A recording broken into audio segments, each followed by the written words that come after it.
위로 7번째 시간입니다. 오늘 본문 여러분 읽으셔서 이미 아시겠지만 베드로가 예수님을 3번 부인하는 장면입니다. 누가복음에 나온 이야기입니다. 복음서에 다 기록되어 있지만 특별히 오늘 누가복음을 선택한 이유가 있어요. 오늘 이 얘기를 좀 나누려고 합니다. 자, 여러분, 베드로가 예수님을 왜 3번이나 부인했을까요? 한번 생각해 보십시오. 베드로가 왜 예수님을 3번이나 부인했습니까? 한 번만 하면 안 되나? 그죠? 아예 안 하면 안 됐나? 자, 왜 그랬죠? 이유는 간단합니다. 연약함 때문입니다. 연약함. 인간의 연약함이죠. 여러분, 베드로는요, 모든 제자들이 다 예수님을 떠나도 자기는 떠나지 않겠다고 호언장담했던 사람입니다. 그죠? 모든 사람이 주를 떠나도 저는 예수님 옆에 있겠습니다. 이렇게 장담했던 사람이 왜 예수님을 3번이나 부인했습니까? 그의 인간의 연약함 때문입니다. 그는요, 예수님이 붙잡히실 때 겟세마네 동산에서 예수님을 잡으러 온 사람들 중에 말고라는 사람이 있었죠. 그 말고라는 사람의 귀를 칼을 빼서 휘둘러서 그 사람의 귀를 촥 쳐낸 사람이에요. 용기 있는 사람인 것 같지 않습니까? 그런데 이 사람이 왜 예수님을 부인합니까? 연약함 때문입니다. 용기 있어 보였지만, 담대한 것 같았지만 어쩔 수 없는 사람이죠. 연약함을 가지고 있어요. 여러분, 오늘 우리의 삶에 내가 가지고 있는 연약함이 있습니다. 나라는 사람이 가지고 있는 연약함이에요. 자, 자기 얘기입니다. 설교를 들을 때 남의 얘기로 적용하시면 안 돼요. 맞아, 걔는 그런 연약함이 있어. 제발 그러지 마시길 축복합니다. 설교는 내 얘기예요, 내 얘기. 예. 그 사람 생각하지 말고 나라는 사람이 가지고 있는 연약함이 있어요. 나의 어떤 기질, 나의 어떤 또 멘탈, 그죠? 나의 어떤 연약함, 상처, 나의 어떤 성품들, 자, 이런 것들이 연약함이에요. 자, 우리 안에 성품들로 가진 것들 중에, 기질들로 가진 것들 중에 좋은 것들도 있어요. 이로운 것들도 있습니다. 그런데 그 안에, 우리 안에 연약함들이 있어요. 문제는 뭐냐면 좋은 것들은 우리의 삶에 참으로 하나님 쓰시는 좋은 통로가 되는데, 믿습니까? 그건 괜찮아요. 근데 문제는 뭐냐면 우리 안에 가지고 있는 그런 연약함들이 우리를 너무나 아프게 한다는 거예요. 고통스럽게 한다는 거예요. 참 이 문제에서 자유롭지가 않다는 거예요, 우리가. 여러분, 예수님을 믿으면 우리가 변할 수 있는 줄 믿습니다. 예수님 믿으면 변할 수 있어요. 우리가 그것을 믿는데 참 이것에서 자유롭지가 않아요. 예. 여러분, 오늘 우리 안에 이런 연약함 때문에 있는 아픔이 있어요. 자, 여러분, 이 연약함은요, 죄에서 기인합니다. 죄 때문에 생긴 거예요. 나의 어떤 그런 연약함은 죄예요, 사실 죄. 죄인데 죄라고 말하기에는 조금 우리가 불편합니다. 불편해요. 왜냐하면 그야말로 연약함이기 때문이에요. 우리가 약해서 있는 거죠, 약해서. 죄에서 시작된 겁니다. 죄인이기 때문에 죄성에서 기인한 건데, 그래서 우리 안에 약함이 있는 건데, 죄하고는 조금 분리해서 말할 필요가 있습니다. 예를 들어 어떤 사람은요, 자기 정죄감이 굉장히 강합니다. 정죄감이. 자기가 자기 스스로를 정죄해요. 나는 왜 이렇게 이게 안 돼? 나는 왜 이렇게 못해? 난 이걸 더 열심히 해야 돼, 더 열심히 해야 돼. 자기 스스로를 굉장히 높은 기준으로 자꾸 만들어가길 원해요. 자꾸 높은 기준으로. 근데 문제는 뭐냐면 그것이 자기 스스로에게 스트레스를 준다는 거예요. 자기 스스로 굉장히 고통스럽게 한다는 거예요. 예. 이런 사람을 성경적으로 율법적인 사람이라고 하죠. 율법적인 사람. 기준이 너무 높은 거예요. 자기 스스로를 율법으로 막 매는 겁니다. 그래서 이런 사람은 신앙생활도 기준을 높게 잡기 때문에 이렇게 되는 거예요. 난 이 하나님 말씀을 지켜야 돼. 여기까지는 참 좋은 생각입니다. 여기까지는 참 좋은 마음이죠. 근데 문제는 뭐냐면 이걸 지키지 못했을 때 하나님이 나를 어떻게 하실 것 같은 아주 큰 두려움에 사로잡혀요. 여러분 들으십시오. 정죄감이 많은 사람은 두려움이 많아요. 뭐가 어떻게 될 것 같은 거예요. 하나님이 나에게 벌을 내릴 것 같은 이런 마음이 있어요. 두려움이 많습니다. 예. 이런 사람은요, 두려움이 많으니까 잘해야 된다는 부담감이 있죠. 그러니까 어떤 일을 하기 전에 잘해야 되기 때문에 선택의 이 딱 기로에 놓였을 때 이런 마음이 있는 거예요. 나 이거 잘못하면 안 되는데, 잘 선택해야 되는데, 끊임없이 고민합니다. 끊임없이 생각합니다. 끊임없이 갈등합니다. 움직이질 않아요. 끊임없이. 야, 너 언제 할 거야? 생각하고 있는데요. 언제까지 생각해? 계속 생각합니다. 계속 생각해. 주저해요. 계속 주저합니다. 자, 이런 걸 영적으로 뭐라고 말해요? 믿음이 없다고 말합니다. 정죄감이 많은 사람은 움직이질 않아요. 잘못할까 봐. 믿음이 없어요. 자, 그런 사람은요, 이 믿음이 없기 때문에, 계속 생각하기 때문에, 계속 고민하기 때문에 자기 속병이 많아요. 정죄감이 많은 사람은 속병이 있어요. 움직이지 못하니까. 예, 잘못하면 어떡하지? 이런 걱정을 사로잡고 살아요. 예, 병이 많습니다. 제가 그랬던 사람이거든요. 생각이 너무 많아요. 못 움직이는 거예요. 제가 율법적인 사람이라고 많이 말씀드렸죠. 자, 어떤 사람은 이런 연약함이 있어요. 열등감이 있어요. 열등감. 이 열등감이 많은 사람은 비교를 많이 합니다. 비교를. TV를 봐도 비교하고, 다른 사람을 봐도 비교하고, 어떤 상황을 봐도 비교하고, 비교를 자꾸 합니다. 비교를 많이 하면 우리 삶에 일어나는 현상이 뭘까요? 예, 오해를 자꾸 합니다. 비교를 많이 하면 객관적으로 나를 못 봐요. 난 참 괜찮은 사람인데, 그래도 참 괜찮은데, 괜찮다고 생각하잖아요. 자꾸 자기를 비하합니다. 이게 열등감이 많은 사람이에요. 예, 이게 연약함입니다. 여러분, 자꾸 어떤 상황과 어떤 사람하고 나를 비교하는데 생각해 보세요. 자꾸 자기는 열등한 존재로 여기면 그게 얼마나 힘듭니까? 매사에. 이게 연약함이라는 거예요. 이걸 떠나고 싶은데 이게 안 떠나진다는 것입니다. 어렵죠? 어떤 사람은요, 정반대예요. 아까 첫 번째 얘기했던 사람하고 정죄감, 율법적인 사람하고 정반대. 너무 자유한 사람이 있어요. 너무 자유해. 여러분, 자유한 건 좋은 거예요. 아멘. 자유한 건 좋은 것입니다. 자유한 건 좋은데 문제는 너무 자유해.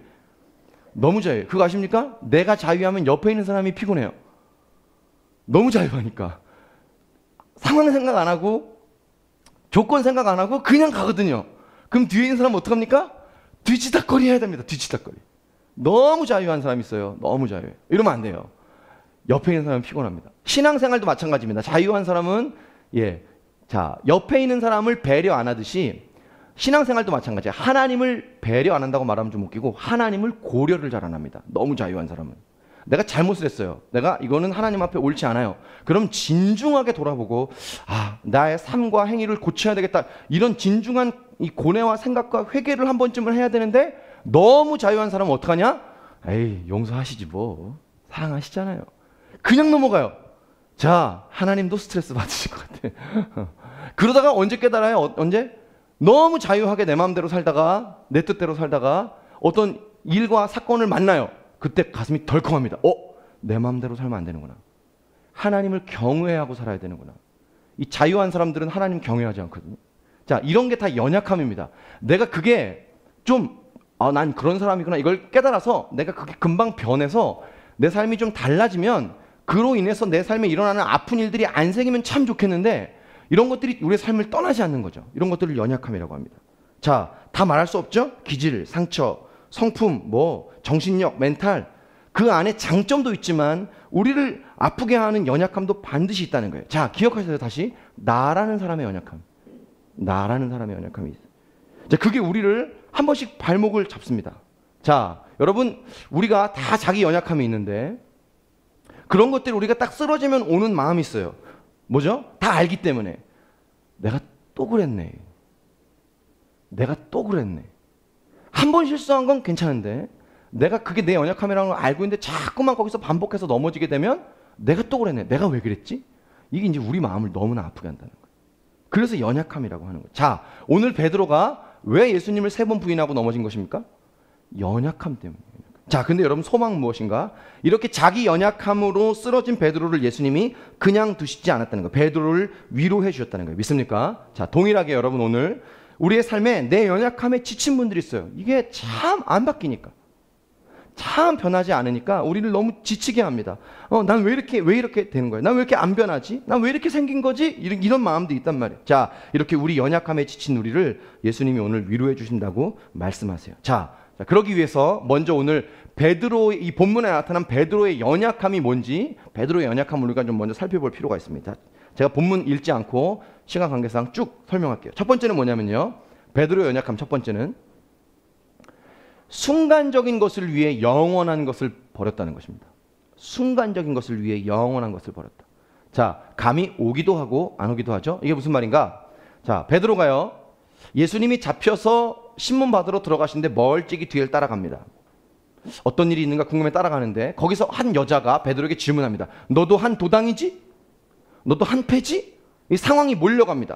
자, 그러니까 베드로가 어떻게 합니까? 순간적으로 자기 안전을 생각합니다. 내가 여기서 예수님과 같은 편이라고 말하는 순간 나도 붙잡힐 거 아니에요. 나도 예수님과 함께 붙잡혀 갈 거 아닙니까? 순간적인 자기 안전을 선택해요. 자, 무슨 말이냐? 자신의 한순간을 위해 영원하신 예수님을 버린 겁니다. 자기의 한순간을 위해 영원하신 예수님을 버린 거예요. 자, 여러분, 우리도 마찬가지죠? 순간을 참지를 못하는 것입니다. 여러분, 그거 아십니까? 이게 죄의 속성입니다. 죄는 우리에게 순간적인 기쁨을 줍니다. 쾌락은 우리에게 순간적인 기쁨을 줘요. 그건 영원한 기쁨을 주지 않습니다. 잠깐이에요. 자, 요 순간이란 말을 제가 이렇게 바꿔볼게요. 찰나, 잠깐, 반짝. 우리 인구 형제가 저기 부산에 지난주에 갔다가 와가지고 이 바닷가에서 이렇게 바다가 이제 어둑어둑한데 번개가 치는 장면을 이 동영상으로 찍어온 거예요. 놀랍습니다, 여러분. 와, 진짜 멋있습니다. 인터넷에서 보는 그런 동영상 같아요. 나중에 한번 보여달라고 말해보십시오. 예, 예. 진짜 신기합니다. 근데 슬로우 비디오로 찍어야 되는 거예요. 슬로우 비디오로. 사람들이 이 바닷가에서 뚜뚜뚜뚜뚜 하는데 반짝합니다. 하늘이 쫙 갈라져요, 번개로. 찰나예요, 찰나. 여러분, 우리가 예수님을 언제 외면하고 언제 버리냐면 그 찰나 때문입니다. 순간적인 기쁨을 위해서 예수님을 잠깐 버리는 거예요. 죄라는 그런 거예요. 우리가 그렇다는 거죠. 그죠? 자, 순간을 우리가 못 이기고 말을 저질러요. 순간을 우리가 못 이기고 그냥 분통을 터뜨려요. 짜증을 확 내요. 순간이에요, 순간. 곧 찰나를 참으면 되는데 그게 너무 어려워요. 그래서 연약함이에요. 순간을 위해 영원하신 예수님을 우리가 부인하는 거죠. 자, 사랑하는 여러분, 우리가 순간이 아니라 영원한 것을 바라볼 수 있기를 축복합니다. 자, 베드로의 두 번째 연약함은 뭐냐면 육신의 요구와 하나님의 요구, 성령님의 요구 사이에서 갈등했다는 거예요. 자, 어떤 요구죠? 육신의 요구는 뭡니까? 예수님을 부인하라는 거예요. 두근두근 예수님이랑 같은 편이지 예수님을 부인하라는 게 이 육신의 요구입니다. 자, 부인하면 어떻게 되죠? 안전합니다. 자, 근데 성령님의 요구는 뭡니까? 예수님을 인정하라는 거예요. 인정하라는 거예요. 하나님을 인정하라는 거예요. 부인하지 말라는 거예요. 자, 그렇게 되면 어떡합니까? 불편해지죠. 잡혀갑니다. 위험해지죠. 자, 어떤 요구일까요? 육신의 요구, 성령님의 요구, 요 사이에 있는 그 마음의 중심에 있는 요구가 어떤 요구입니까? 안정감에 대한 요구예요. 편안함에 대한 요구예요. 그죠? 여러분, 우리에게도 이런 갈등이 있죠? 성령님은요, 때로 우리에게 이렇게 말씀하십니다. 육신이 피곤할지라도 성령님을 따라오라고 하실 때가 있어요. 지금은 잘 때가 아니다. 지금은 특별 새벽 예배 가야 된다. 목사님, 제가 밤 12시에 들어갔는데 어떻게 특별 새벽 예배 갑니까? 근데 성령님은 가끔 우리에게 이번 한 주는 일어나서 가야 된다. 이런 마음을 줄 때가 있어요. 자, 기도만이 아닙니다, 여러분. 기도만이 아니에요. 기도만이 아니에요. 여기 어떤 특정한 사람에게 하나님 이렇게 말씀하세요. 성령님이. 여러분, 무슨 성경에 나오는 얘기가 무슨 뭐 기도하라, 말씀 봐라 이런 얘기만 있는 게 아니죠. 어떤 사람이 이렇게 말합니다. 너는 지금 공부할 때다. 너는 지금 인생을 준비할 때다. 학생이 공부 안 하면, 청년이 공부 안 하면 뭐 하냐는 거예요. 하나님의 뜻과 비전을 이루기 위해서 준비하라는 거예요. 그죠? 성령님이 이런 얘기를 하십니다. 물론 성령님이 쉬라는 얘기도 하십니다. 쉬라는 얘기. 오해하지 마세요. 가끔 쉬라고 하세요. 너무 열심히 사는 사람이 있어요, 여기. 하나님의 열심보다 더 열심히, 너무 그 욕심이 지나치게 열심히 사는 사람들에게는 하나님이 너 좀 쉬어라 이렇게 말할 때도 있어요. 그러나 어떤 때 대부분은 성령님이 우리의 육신의 요구와 다르죠. 육신의 일은 성령님의 일을 생각할 수 없고 성령님의 일은 육신의 일과 섞이지 않는 거예요. 우리 안에 이 갈등이 있다는 거예요. 그죠? 사랑하는 여러분, 오늘 우리가 육신의 요구가 아니라 성령님의 요구를 따라갈 수 있기를 축복합니다. 예. 새벽 예배 안 오겠다는 얘기지. 안 오겠다는 얘기지. 베드로의 세 번째 연약함은 뭐냐면 두려움이에요, 두려움. 자, 예수님을 왜 부인합니까? 예수님을 인정하는 순간 잡혀 들어가니까 두려움입니다. 목사님, 아까 베드로는 모든 사람이 예수님을 떠나도 자기는 떠나지 않겠다고 말했던 호언장담했던 사람이고 칼을 빼내가지고 그 위험한 순간에 말고의 귀를 잘랐던 사람인데 어떻게 이 베드로가 두려움이 많은 사람입니까? 자, 보십시오, 여러분. 그거는 일종의 위장입니다.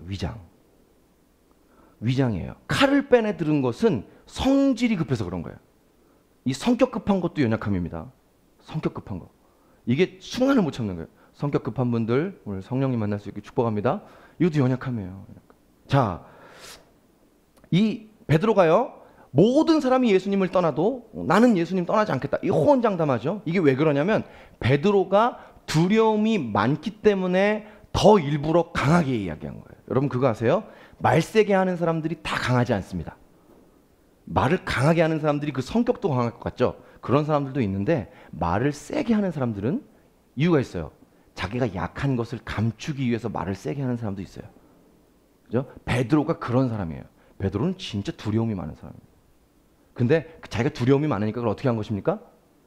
호언장담함으로 자기 두려움을 감춘 거예요. 여러분 오늘 이 두려움이 자기 연약함인 분들이 있을 거예요. 물론 인간은 다 두렵습니다. 다 두려워요. 그런데 특별히 이 두려움이 너무 큰 분들이 계세요. 아까 말씀드렸다시피 정죄감이 너무 큰 분들, 두려움이 많죠. 자, 일어나지도 않은 일을 두려워하는 사람들이 있어요. 어떤 상황과 환경에 갖다 놓고 새로운 환경들을 만나는 것을 너무 두려워하는 사람들이 있어요. 저도 참 두려움이 많은 사람인데, 자, 우리 어떻게 해야 됩니까? 이 두려움의 문제를 어떻게 해결해야 됩니까? 여러분, 두려움은 되게 힘들어요. 진짜 두려움은 어려운 겁니다. 자, 이 두려움 우리가 어떻게 해결하죠? 관계의 두려움, 상황에 대한 두려움, 특정 어떤 일에 대한 두려움, 어떤 사람은 하나님이 너무 두려운 사람이 있어요. 그죠? 이거 어떻게 됐죠? 이 두려움이 너무 아픈 건데, 간단합니다. 간단합니다. 하나님의 사랑이 부어지면 두려움이 떠나가요. 할렐루야. 이렇게 말씀하시죠? 사랑 안에 두려움이 없고 온전한 사랑이 두려움을 내어 쫓느니라. 여러분, 두려움을 이기는 방법은 한 가지예요. 하나님의 사랑이 부어지면 온전한 그 사랑이 두려움을 내어 쫓습니다. 할렐루야. 두려움을 내어 쫓아요. 자, 그러면 하나님이 두려운 분들은 어떻게 해요? 하나님을 만나야 두려움이 사라진다며. 근데 하나님이 두려운 사람들은 하나님을 못 만날 거 아니에요. 어떡합니까? 그것도 간단합니다. 여러분, 하나님의 사랑이 부어지면 우리 마음 가운데 이런 오해가 사라집니다. 아, 하나님은 두려운 분만이 아니구나. 이게 깨달아지는 거예요. 왜 우리가 하나님이 두렵냐면 하나님을 두려운 분으로만 인식하는 거예요. 이게 두려움의 영입니다. 그러나 주님 말씀하시죠. 하나님이 주시는 마음은 두려워하는 마음이 아니에요. 믿습니까? 하나님 주시는 마음은 두려워하는 마음이 아닙니다. 오직 사랑을 줍니다. 사랑. 사랑을 부어줘야 두려움이 떠나가기 때문에. 할렐루야. 두 번째, 오직 사랑과 능력을 주세요. 능력. 두려워하는 자에게 능력을 주시죠. 그죠? 세 번째, 절제를 줍니다. 절제는 왜 줄까요? 절제를. 사랑을 주고 능력을 주면 자기 마음대로 하거든요. 그러니까 절제할 수 있는 힘을 주세요. 하나님은 절대 두렵게 하지 않아요. 그죠? 하나님을 만나면, 하나님의 사랑이 부어지면 내 안에 있는 이 두려움이 떠나가는 거예요. 하나님을 향해서 하나님 두려운 분이야. 이런 오해가 떠나가는 거죠. 그죠? 제가 이 두려움의 문제하고 막 싸울 때 했던 찬양이 있어요. 주 여호와 능력의 주, 주는 나의 치료자. 말씀으로 날 고치시네. 주는 나의 치료자. 왜 제가 이렇게 고백한 줄 아세요? 주 여호와 노래 안 부르려고 했는데 능력의 주, 주는 나의 치료자. 말씀으로 날 고치시네. 주는 나의 치료자. 왜 그런지 아세요? 내 안에 이 두려움이 있다는 거를 딱 만났는데요. 이 두려움이 해결이 안 되는 거예요.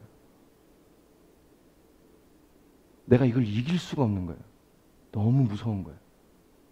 하나님도 두려운 거예요. 하나님 저를 좀 고쳐주세요. 저를 치료해 주세요. 만나주세요. 고쳐주시죠. 하나님의 온전한 사랑이 들어와서 나를 만져주시죠. 그죠? 사랑하는 여러분, 우리가 치료하시는 하나님을 만날 수 있기를 주를 축복합니다. 자, 세 번째 베드로의 연약함은요, 이것입니다. 사람과 하나님 사이에서 갈등했다는 것. 어떻게 해요? 자, 여러분 55절 말씀을 같이 한번 봅시다. 55절 말씀. 자, 우리 한 목소리로 같이 읽어볼까요? 시작.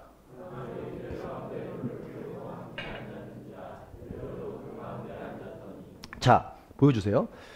사람들이요, 예수님이 잡혀 들어가셔 신문 받으시는데 사람들이 이제 몰려와서 이제 같이 있습니다. 자, 불을 피워놨어요. 베드로도 그 가운데 함께 앉았답니다. 사람들하고. 여러분, 여기서 베드로가 앉았다는 말이 헬라어로 무슨 말이냐면 에카데토라고 하는 말인데, 이 카데마이라고 하는 말이 원형이에요. 이게 무슨 말이냐면 참석하다 이런 말입니다. 동참하다. 무슨 말이냐면 베드로가요, 이 사람들의 그 그룹에 참여하는 거예요. 베드로가 저 사람들의 모임에 참여한 거예요. 같은 편이 됐다는 거예요. 같은 편. 무슨 말이죠? 내가 예수님을 선택할 것인가? 내가 이 사람들을 선택할 것인가? 나의 안전을 위해서. 이걸 갈등해요. 사람을 선택할 거야? 하나님을 선택할 거야? 이걸 갈등하다가 에카데토 어떻게 했다고요? 이 사람들의 모임에 참석한 거예요. 내가 이 사람과 같은 편이 된 거예요. 어떻게 한 거죠? 사람과 하나님을 갈등하다가 사람을 따라간 거예요. 여러분 사람 따라가지 말기를 축복합니다. 사람이 우상이에요. 사람을 만날 때가 아닌데, 그죠? 사람을 쫓아가면 안 되는데, 그죠? 따라갈 때가 있어요. 나는 우리가 하나님 선택할 수 있게 되기를 축복합니다. 자, 마지막 네 번째 베드로의 연약함은 반복이에요. 반복. 자, 베드로가 예수님을 3번 부인하죠. 자, 여러분 첫 번째 베드로가 예수님을 부인했을 때 베드로 마음 가운데 순간적으로 이런 생각이 들었을 거예요. 내가 왜 그랬지? 근데 두 번째 자기도 모르게 또 그러는 거예요. 내가 왜 그랬지? 세 번째, 난 정말 왜 그런 거야? 그리고 나가서 통곡한 거예요. 자, 우리가 연약함의 특징은 뭐냐면 반복한다는 데 있다. 반복한다는 데. 그죠? 반복해요. 자, 이걸 아는데, 이게 아닌 걸 아는데 자꾸 멈춰지지 않고 계속 되는 것입니다. 자, 이렇게 자기 연약함에 무너진 베드로를 예수님이 어떻게 오늘 위로하시는지. 자, 오늘 첫 번째는 뭐냐면요. 자, 60절에서 62절 말씀 같이 읽겠습니다. 60절에서 62절. 자, 우리 같이 한 목소리로 읽어볼까요? 시작. 베드로가 이르되 이 사람아 나는 내가 하는 말을 알지 못하노라. 아직 말하고 있을 때에 닭이 곧 울더라. 주께서 돌이켜 베드로를 보시니 베드로가 주의 말씀 곧 오늘 닭 울기 전에 내가 3번 나를 부인하리라 하시며 생각나서 밖에 나가서 심히 통곡하니라. 자, 이게 어떤 상황이죠? 자, 보세요. 베드로가 예수님을 3번째 마지막으로 부인한 상황이에요. 근데 이게 아주 기막힌 상황입니다. 기막힌 상황.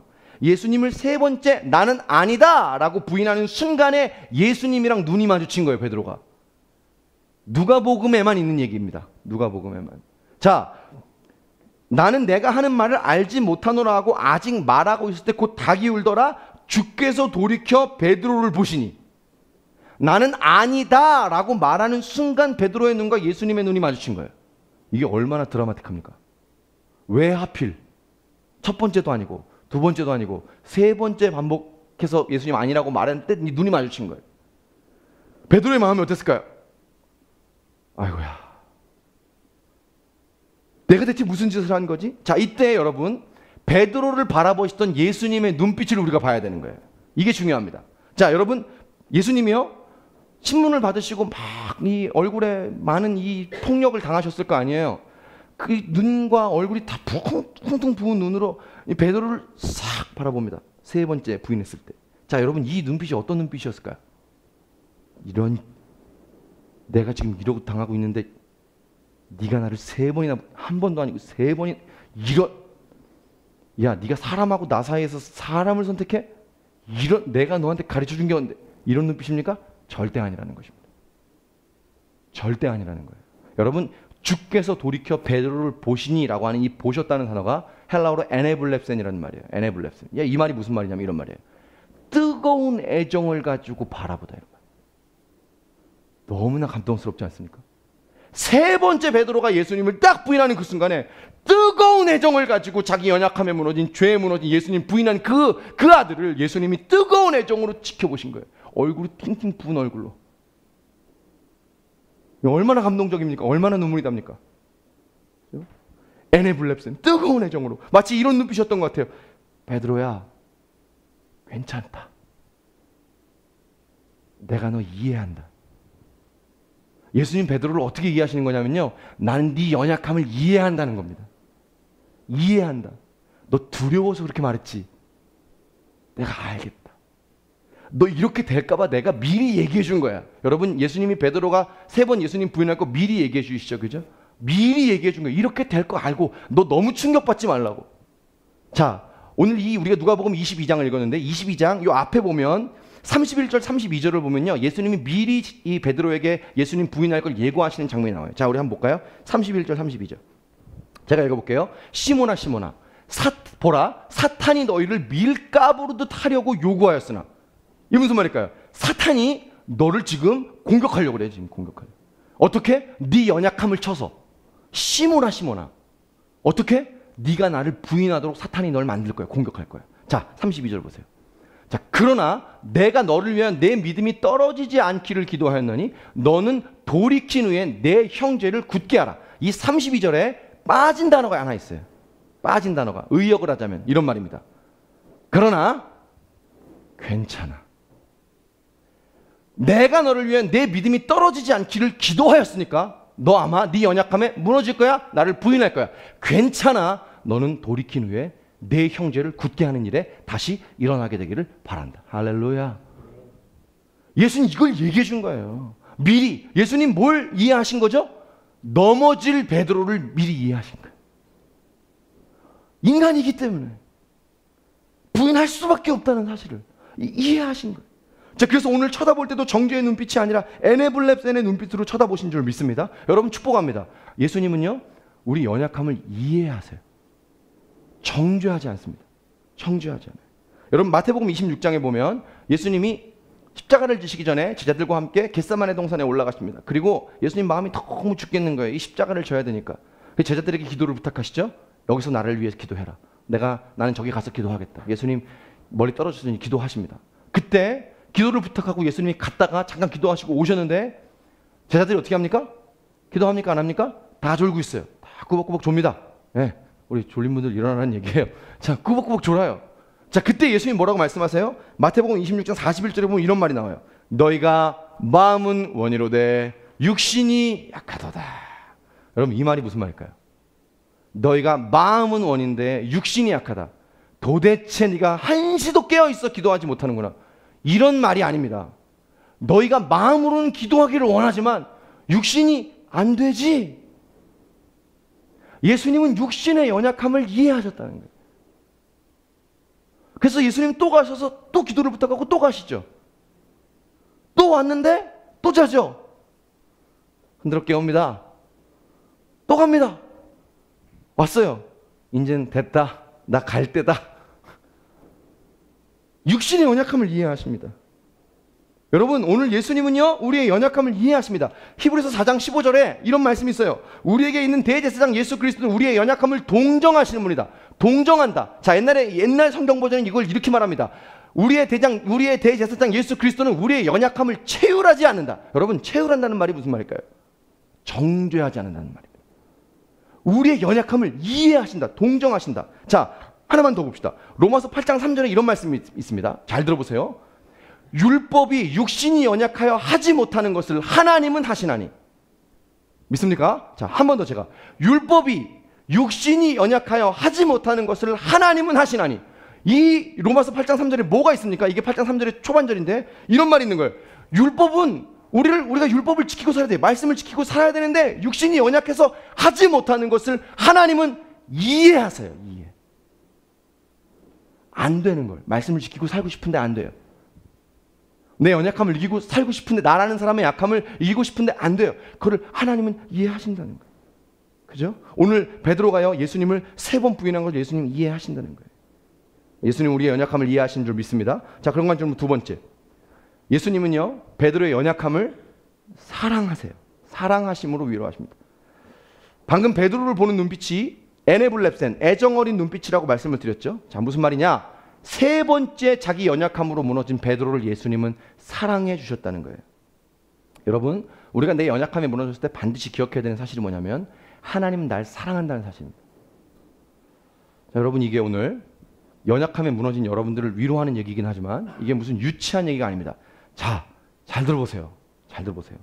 여러분, 내가 나의 연약함을 잘 압니다. 우리 연약함을 잘 알아요. 자, 근데 그 연약함에 나도 모르게 무너지면 그때 얼마나 정죄감이 오고 싫은지 몰라요. 자, 그때 순간적으로 우리 마음에 이런 생각이 듭니다.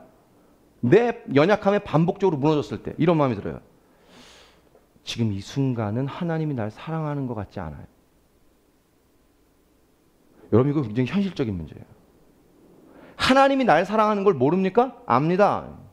하나님이 나를 이해하시는 걸 모릅니까? 압니다. 하나님 이런 죄 있는 나를 사랑하시는 걸 알아요. 아는데 내 연약함에 반복적으로 넘어져 쓰러진 그 순간에는 하나님 날 사랑한다는 것이 여기에 그냥 스쳐 지나가는 얘기지 가슴에 느껴지지 않는다는 거예요. 이게 너무나 중요한 거예요. 안 무너집니다. 그 순간에는 하나님 사랑에 대한 의심이 일어나요. 그래서 우리가 두려움에 빠지는 것입니다. 정죄감에 빠지는 거예요. 근데 오늘 성경은 말합니다. 아니라는 거예요. 베드로가 반복해서 3번째 자기 연약함에 쓰러진 그 순간에 예수님은 베드로를 바라보실 때 애정을 가진 당신의 에네블렙센의 눈빛으로 바라보신 줄 믿습니다. 여러분 이걸 우리가 믿어야 되는 거예요. 여러분 복음이 뭐냐면 복음이 이거예요. 여전히 사랑하신다는 거예요. 할렐루야. 복음은 여전히 사랑한다는 거예요. 여전히 사랑해요. 그렇죠? 죄를 지으라는 말이 아닙니다. 연약함에 무너져도 된다는 말이 아니에요. 죄를 지으면 안 됩니다. 연약함에 안 넘어져야죠. 그죠? 그래야 하죠. 그러나 넘어집니다. 죄를 집니다. 근데 그럴지라도 하나님이 여전히 사랑하신다는 거예요. 복음을 정확하게 아십시오, 여러분. 그냥 여러분 위로하려고 하는 말이 아닙니다. 복음을 정확하게 아십시오. 우리가 아직 죄인 되었을 때 그리스도께서 우리를 위하여 죽으셨다는 거예요. 죄인이었을 때. 그죠? 자, 이게 로마서 5장에 있는 얘기인데요. 5장 6절에 이렇게 말합니다. 우리가 죄인 되었을 때 우리를 위해 사랑하신 그분이 이렇게 말합니다. 그분이 우리가 연약할 때 기약대로 죄인을 위하여 죽으셨다는 거예요. 내가 연약할 때. 여러분, 내가 잘해서 주님이 사랑한 게 아니에요. 여러분, 내가 내 연약함에 빠지지 않아서 주님 나를 사랑한 게 아니에요. 우리가 아직 죄인 되었을 때라는 그 말을 제가 바꿔보라고 그랬죠. 죄인이란 단어, 그 죄인이란 단어를 나의 스스로에게 맞게 바꿔보세요. 내가 정말 내 연약함에 무너졌을 때, 그때, 최악일 때, 그죠? 제가 이번 주에 중고등부 수련회 갔는데 이 얘기를 딱 했는데, 여러분, 우리가 아직 죄인 되었을 때에 그리스도께서 우리를 위해 사랑하십니다. 이 얘기했더니 애들이 아멘 이런데 이쪽 끝에서 어떤 애가 그런 거예요. 오징어 이러는 거예요. 여기 이해 안 되는구나. 다 내가 오징어일 때도 사랑하신다는 거예요. 오징어일 때. 걔네들 표현이잖아요. 걔네들 표현이죠. 내가 최악일 때도 하나님 사랑하신다는 거예요. 순간적으로 우리가 내 연약함에 무너졌을 때 하나님 사랑에 대한 의심이, 여러분 들어보세요. 이게 더 중요합니다. 내가 내 연약함에 무너지는 것도 내 연약함이 그 참 중요한 문제지만 더 큰 연약함이 뭐냐면, 연약함에 무너졌을 때 하나님의 사랑이 느껴지지 않는 것이 더 큰 연약함이에요. 하나님의 사랑이 느껴지지 않는 것, 하나님의 사랑이 순간적으로 믿어지지 않는 것, 그래도 사랑하시지, 이게 안 믿어지는 게 더 큰 연약함이에요. 사랑하는 여러분, 믿을 수 있기를 주여 축복합니다. 여전히 사랑하세요. 무너져 있는 그 순간에 애정 어린 눈빛으로 바라봤다는 거예요. 하나님 사랑을 제발 의심하지 마세요. 이게 복음이에요. 우리가 어떻게 완벽합니까? 죄를 지으라는 말이 아니고 막 살아도 된다는 말이 아닙니다. 넘어질 수밖에 없는 게 인간인데 그래도 사랑한다고요. 내 의로, 내 깨끗함으로, 나의 완벽함으로 살아가는 게 아닙니다. 넘어졌지만 예수로 살아가는 거예요. 그게 복음이에요. 예수가 있는 게 중요한 거예요. 내가 지금 현재 잘하고 있는 게 중요한 게 아닙니다. 내가 지금 완벽한 게 그게 중요한 게 아니에요. 예수 그리스도가 내게 있느냐가 중요한 거예요. 그렇죠? 자, 그러면 이렇게 질문합니다. 다 이해하시고 다 사랑하시니까 정말 그럼 막 살아도 됩니까? 아니죠. 여러분, 연약함을 이해하신다고 해서, 사랑한다고 해서 그대로 살아도 된다는 말은 아닙니다. 여러분, 연약함을 이해한다는 말하고 그대로 살아도 된다는 말은 다른 말이에요. 들으십시오. 축복합니다. 연약함은 반드시 변해야 합니다. 연약함은 달라져야 돼요. 왜 그럴까요? 연약함이 변하지 않으면 내 삶의 고통이 끊이지 않기 때문입니다. 연약함은 반드시 변해야 돼요. 여러분 들으십시오. 사랑하는 사람이, 사랑이라는 걸 우리가 좀 잘 알아야 되는데요. 여러분, 사랑은 연약함을 이해하지만, 그 연약함을 이해하는 것도 사랑이지만 그 연약함이 변할 수 있도록 요구하고 말해주고 끌어주는 것도 사랑이에요. 무조건 그 연약함을 이해한다, 괜찮다, 사랑한다, 포용한다라고 말하는 것만이 사랑이 아닙니다. 그건 사랑이 아닙니다. 연약함을 이해하지만, 그럴 수 없는 그 한계를 받아들이지만, 그러나 그 연약함에서 변할 수 있도록 도전하고 끌어주는 것도 사랑이에요. 네, 여러분 기억하세요. 변하지 않아도 사랑합니다. 믿습니까? 변하지 않아도 사랑하세요. 안 변해도 하나님 그 사랑은 여전히 사랑하세요. 그러나 변하도록 하나님은 사랑을 요구하세요. 아멘. 왜 그럴까요? 왜 그럴까요? 변하지 않으면 우리에게 고통이 있기 때문에. 이 사랑의 성숙을 잘 모르면 부모님이 하는 해주시는 사랑이나 누군가 날 정말 사랑해서 내게 해주는 그 사랑의 조언들을 받아들일 수가 없습니다. 아니, 내가 이렇게 못하는 걸 왜 자꾸 나에게 질책하는 거야? 질책이 아니라니까요. 그게 사랑이라니까요. 그죠? 훈계도 사랑이라고 하나님 말씀하시죠? 그죠? 훈계도 사랑이라는 거예요. 자, 그런데 여러분, 우리는 우리 연약함을 이기고 변할 수 있는 능력이 없습니다. 그렇죠? 변할 수 없어요. 그래서 우리 연약함이 변할 수 없기 때문에 그것을 아시고 성령님을 통해서 우리를 변화시키시는 줄로 믿습니다. 자, 이게 베드로를 향한 세 번째 위로예요. 세 번째 위로. 자, 방금이요, 겟세마네 동산에서 제자들은 한시도 깨어서 기도할 수 없었어요. 베드로도 거기 있었죠. 근데 여러분, 베드로와 제자들이 나중에 정말 기도의 용사가 된 줄로 믿습니다. 언제부터죠? 언제부터 기도의 용사가 됩니까? 마가의 다락방에서 성령님을 경험하고 나서. 할렐루야. 성령님을 만나고 나서부터 기도의 용사가 돼요. 자, 예수님이 어떻게 하신 겁니까? 자, 아까 제가 로마서 8장 3절을 말씀드렸죠. 이게 핵심이에요. 이게 핵심. 이게 오늘 말씀의 핵심입니다. 로마서 8장 3절.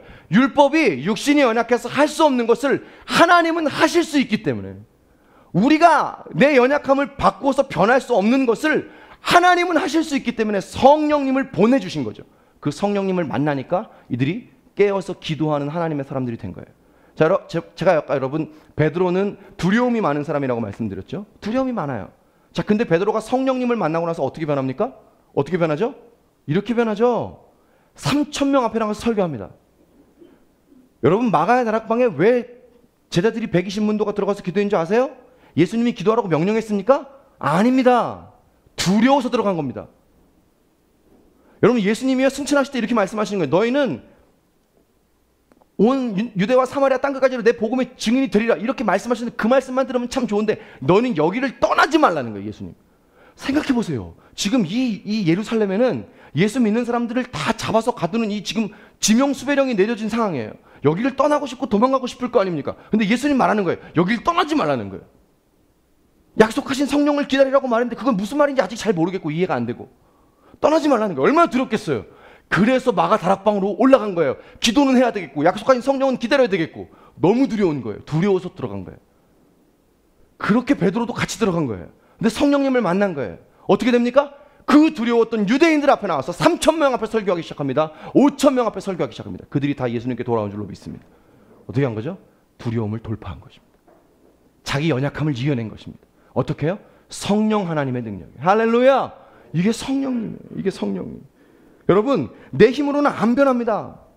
변할 수 없습니다. 근데 성령님은 말씀하세요. 오늘 로마서 8장 3절. 율법이 육신으로 할 수 없는 것을 하나님은 하실 수 있다고 우리 가운데 말씀하세요. 내 연약함, 정죄감, 율법주의, 열등감, 하나님 경외하지 않는 것, 내 마음대로 살고 싶은 마음, 성령님 우리를 바꾸세요. 자, 여러분 들어보십시오. 이렇게 성령님이 우리의 연약함을 바꾸시는 것을 거듭남이라고 합니다. 정말 중요합니다. 이 얘기만 듣고 가셔도 좋겠어요. 거듭남이에요. 영어로 죄송합니다. born again. 다시 태어나는 거예요. 다시 태어나는 거예요. 여러분, 요한복음 3장에 예수님이 니고데모와의 대화에서 이렇게 얘기하십니다. 너희가 물과 성령으로 거듭나지 아니하면 하나님의 나라를 볼 수 없느니라. 물과 성령으로 어떻게 한다고요? 성령님은 우리를 거듭나게 할 수 있어요. 다시 태어난 것처럼 누구든지 그리스도 안에 있으면 새로운 피조물이라. 이전 것은 지나갔다. 옛날에 나는 지나가고 보라 새 것이 되었다. 새 것을 만들어주시는 나의 연약함을 이기고 극복하게 하시는 능력이 누구에게 있다고요? 성령님께 있어요. 이것이 거듭남이에요. 여러분, 예수를 믿으면 우리가 거듭나요. 성령님을 만나면 우리가 거듭나요. 할렐루야. 거듭납니다. 변할 수 있다는 거예요. 자, 여기서 우리가 하나 알 수 있는 게 있어요. 변한다는 말이 완벽하게 변한다는 말이 아닙니다. 목사님, 그럼 변한다는 말은 도대체 무슨 말입니까? 본 어게인이라며요. 다시 태어난다며요. 완벽하게 변하는 게 아니면 그게 뭡니까? 이거예요. 변하긴 변하는데 완벽하게 못 변합니다. 어떤 사람은 정말 완벽하게 변하는 사람은 없고 완벽에 가까이 변하는 사람이 있어요. 제가 알아요. 그분은 일을 정말 철두철미하게 했던 분이에요. 제가 한번 간증을 들었거든요. 너무나 철두철미하게 들었다는 거예요. 자기가 모든 계획을 다 세우고 이렇게 돼야 한다고. 근데 그렇게 모든 계획을 세우고 선교지에 갔는데 아무것도 안 되더래요. 아무것도 안 되더래요. 그때 깨달았대요. 내가 하는 게 아니구나. 그때부터 자기에 있는 모든 것을 다 내려놓고서. 그분은 너무 자유해요. 너무 자유해. 어떻게 그렇게 달라질 수 있지? 저는 처음부터 그런 분인 줄 알았어요. 자, 이렇게 정말 이렇게 거의 완벽에 가깝도록 변하는 사람도 있지만 성령님을 만난다고 해서 우리가 완벽하게 변하는 거 아니에요. 그럼 목사님 도대체 변하는 게 뭡니까? 이런 것입니다. 성령님을 만나면 자기를 알고 싸우기 시작합니다. 그 전에는요, 속절없이 무너집니다. 자기 연약함을 만나면. 근데 성령님을 만나면 자기 연약함을 알고 싸우기 시작합니다. 이거 굉장히 중요합니다. 여러분, 성령님을 만난 사람은 함부로 말할 수 없습니다. 성령님이 내가 말하시는 것을 듣고 계시다는 게 너무 불편한데 그게 느껴져요. 성령님이 뒤에 나를 붙들고 계시고 성령님이 내 뒤에서 지금 내 삶과 내 상황들을 간섭하고 계시다는 것이 느껴져요. 이게 성령님이에요. 성령님을 만나면 이게 느껴지는 것입니다. 그래서 싸우기 시작합니다. 그때는 몰라요. 여러분, 예수님이 요한복음에 성령에 대해서 많이 말씀하실 때 이렇게 말씀하시죠. 성령이 오시면 그가 죄에 대해서, 의에 대해서, 심판에 대해서 너에게 가르치시고 책망하신다고. 여러분, 성령님을 만나면 보십시오. 이런 감각이 생겨요. 죄에 대한 감각이 생깁니다. 이건 아니구나. 율법적인 얘기가 아니에요. 죄에 대한 감각이 생깁니다. 성경을 잘 몰라도, 성경 우리가 이 66권 성경을 다 알면 참 좋은데 이거 어떻게 다 압니까? 모릅니다, 이거 다. 근데 몰라도 성령님이 내 안에 오시면 죄에 대한 감각이 생겨요. 의에 대한 감각이 생깁니다. 아, 이것이 의구나. 내가 그래서 의를 위하여 살아가야 하는구나. 심판에 대한 감각이 생깁니다. 하나님을 정말 만나면 천국이 있음을 믿고 지옥이 있는 것을 깨달아요. 그래서 막 살 수 없어요. 자기 연약함과 싸우기 시작합니다. 내 힘으로 안 되는데 하기 시작합니다. 성령님을 만날 때 우리의 삶에 일어나는 것이죠. 자, 제가 이 요한복음, 이 거듭남이 이 요한복음 3장의 니고데모의 얘기와 나온다고 그랬죠? 자, 다 했어요. 반드시 이 얘기를 해야 합니다. 여러분, 이 요한복음 3장 바로 앞장에 예수님의 첫 번째 기적 얘기가 나옵니다. 첫 번째 기적 얘기. 가나 혼인잔치에서 물을 포도주로 바꾸신 사건이에요. 여러분, 생각해 보세요. 물이 어떻게 포도주가 됩니까? 아구까지 물을 채워라? 그리고 하인들을 갔는데 예수님이 거기다 포도 갖다 넣은 겁니까? 포도주를 어디서 가고서 부으신 거예요? 에? 야, 이제 됐다, 가져가라. 이겁니까? 아니죠. 물이 어떻게 포도주가 됩니까? 물은 그야말로 H2O. 그럼 포도주는 뭡니까? H2O에 포도, 알코올 뭐 이런 거 들어간 거 아니에요. 이 포도주 아닙니까? 화학적으로 전혀 다른 거죠. 비웃지 마시고. 화학적으로 전혀 달라진 거죠. 여러분 보세요. 이게 거듭남입니다. 이게. 성령님을 만날 때 우리의 삶에 일어나는 형질이 뭐냐? 도저히 변할 수 없는 화학적인 변화가 일어나는 거예요. 일어나는 거. 물이 어떻게 포도주가 됩니까? 안 돼요. 우리는 내 연약함을 이길 수가 없어요. 그걸 떠날 수가 없는 사람이라고요. 근데 성령님이 내게 오시면 변하는 거예요. 물이 포도주가 되시. 믿습니까? 우리 찬양하잖아요. 물이 포도주 되고. 좀 이따 할 거예요. 물이 포도주 되고. 변하는 거예요. 이거를 예수님이 요한복음 3장에 니고데모하고 만나서 얘기하기 전에 2장에 미리 예고하신 거예요. 예고. 어떻게? 성령님을 만나면 이런 거듭남이 일어나게 된다는 거예요. 믿습니까? 여러분, 아니에요. 요한복음 내내 예수님이 강조하신 게 뭡니까? 성령 하나님이세요. 성령님은 어떻게 하시는 거죠? 우리의 연약함을 변할 수 있는 거예요. 여러분 도전합니다. 변할 수 있다니까요. 변할 수 있다니까요. 근데 왜 안 변합니까? 내 힘으로 하니까 안 변하죠. 내 힘으로 내 연약함을 극복하려고 하니까 안 되는 거예요. 내 힘으로 내 성품을 바꾸려고 하니까 안 되는 거예요. 내 힘으로 내가 내 말을 조절하려고 하니까 안 되는 거예요. 안 돼요. 우리는 안 된다고 주님 말씀하시고 그 우리 안 되는 걸 예수님이 이해하신다니까요. 안 돼요. 근데 이렇게 말씀하시죠. 로마서 8장 3절 핵심 율법이 육신으로 말미암아 할 수 없는 것을 하나님은 하시나니 할렐루야. 성령 하나님은 하신다는 거예요. 오늘 우리가 이것을 믿게 되길 바랍니다. 이게 왜 우리에게 위로예요? 우리가 이렇게 생각하잖아요. 나는 안 변할 거라고. 왜 우리가 이 연약함에 자꾸 지칩니까? 난 이런 사람이야. 도대체 나는 변할 수 없어. 아니라니까요. 성령님 오늘 이렇게 말씀하신다니까 네가 나를 만나면 네 힘으로 변하려고 하니까 안 되는 거지. 여러분 베드로가요. 이제 마지막 얘기예요. 베드로가 예수님이랑 눈이 딱 마주친 순간에 나가서 통곡합니다. 통곡해요. 베드로가 한 게 뭘까요? 부끄러워서 통곡한 거죠. 그죠? 내가 어떻게 예수님을 3번이나 부인했어. 부끄러워 통곡한 거긴 한데 이걸 다른 의미로 보면 이런 의미입니다. 나가서 난 정말 강하고 담대한 사람이라고 생각했는데 부인했던 자기 모습을 보면서 예수님이랑 눈이 마주치면서 자기 연약함을 끌고 나가서 통곡하기 시작한 거예요. 자기 연약함을 끌어안았다는 거예요. 나는 이 두려움을 이길 수가 없는데 그 예수님과 눈이 마주친 순간에 자기 연약함을 끌어안고 나가서 통곡하기 시작한 거예요. 애통한 거예요. 제가 지난주 여러분에게 말씀드렸죠. 자기 자신을 끌어안고 울으시라고요. 하나님 나는 안 변합니다. 성령님 내 힘으로 할 수 없으니까 나를 붙들어 주시기를 바랍니다. 나를 도와주시기를 바랍니다. 그가 근본적으로 성령님을 만난 건 사도행전 2장입니다. 그러나 그는 시작한 거예요. 그날부터 애통이 시작된 줄로 믿습니다. 자기 자신을 성령님 오늘 말씀하세요. 율법이 육신으로 말미암아 할 수 없는 것을 성령 하나님은 하신다고 말씀하세요. 여러분 우리 안에 있는 거짓된 메시지를 예수 이름으로 끊게 되기를 축복합니다. 안 된다. 넌 변할 수 없다. 거짓말이에요. 거짓말이에요. 마귀의 거짓말이에요. 성령님 말씀하세요. 변할 수 있다고. 할렐루야. 물이 포도주가 되는 것처럼, 화학적 성질이 달라지는 것처럼 성령님 우리를 거듭나게 하세요. 이것이 우리의 위로가 되는 줄 믿습니다. 우리 옆에 계신 분에게 말씀해 주세요. 하나님은 당신을 변하게 하십니다. 믿습니까? 우리 주님께 감사의 박수 한번 올리십시오.